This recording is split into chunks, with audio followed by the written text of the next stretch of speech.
Kozhikode bus ഡ്രൈവറുടെ സമയോചിതമായ ഇടപെടൽ മൂലം വാഹന അപകടത്തിൽ നിന്നും പിഞ്ചു കുഞ്ഞ് അത്ഭുതകരമായി രക്ഷപ്പെടുന്ന സിസിടിവി ദൃശ്യം പുറത്ത്.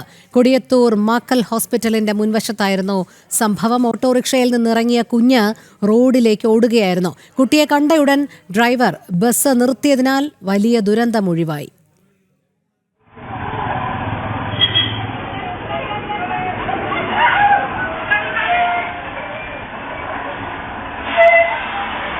ഇക്കഴിഞ്ഞ 30-ാം തീയതിയിലെ ഞെട്ടിക്കുന്ന സിസിടിവി ദൃശ്യങ്ങളാണിത്. റോഡിന് എതിർദിശയിലെ ഓട്ടോയിൽ നിന്ന് കുഞ്ഞു റോഡിന് മറുവശത്തേക്ക് ഓടുകയായിരുന്നു. കോഴിക്കോട് നിന്നും മുക്കം വഴി ചെറുവാടിയിലേക്ക് പോവുകയായിരുന്ന ബസ്സിനരികിലേക്കാണ് കുഞ്ഞോടിയെത്തിയത്.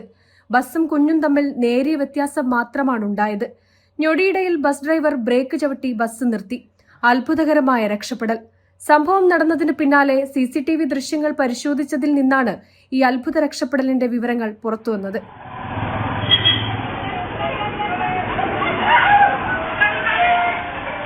ജനം, കോഴിക്കോട്.